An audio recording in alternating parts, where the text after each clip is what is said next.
আসসালামু আলাইকুম। সকাল সকাল এখন বাচ্চার নাস্তাটা রেডি করে নিব। যে বাচ্চার জন্য আজকে সকালে একটা মিক্সড নাস্তায় রান্না করব।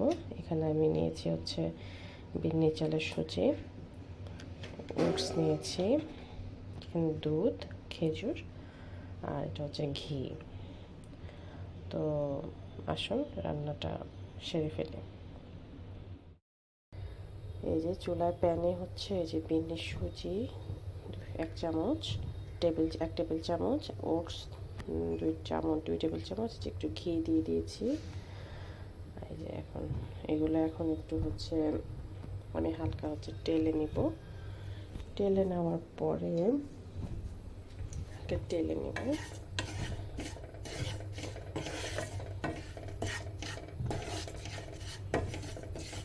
টেলে নেওয়ার পরে হচ্ছে আমি এখানে দুধটা দিয়ে দেব। যে এখন আমি হচ্ছে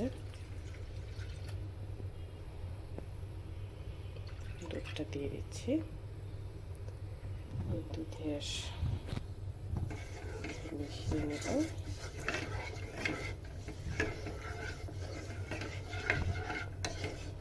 এখানে দুধের সাথে আর একটু পানি দিব, আর হচ্ছে এখন দেব দুটো খেজুর।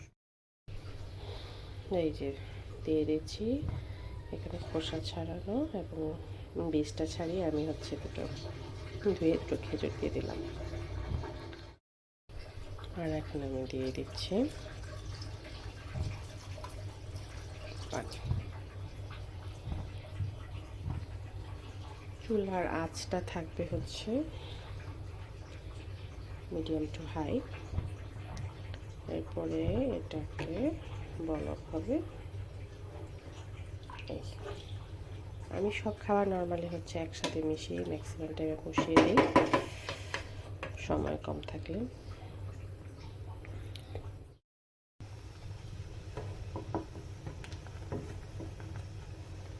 এখানে ওটস আর বিন্নি চালের সুজি দুটো মিক্স করে দিয়েছি এই কারণে যে বিন্নি চালের সুজিতে প্রচুর আয়রন আছে, কিন্তু সেটাতে হচ্ছে আবার পটি কষা হয়ে যেতে পারে। সেখানে আমি ওটসটা মিক্স করে দিয়েছি যাতে হচ্ছে একটা ব্যালেন্সে আসে। আর খেজুর তো এমনিতেও হচ্ছে ফাইবার আছে খেজুরে, আয়রন আছে, ক্যালসিয়াম আছে।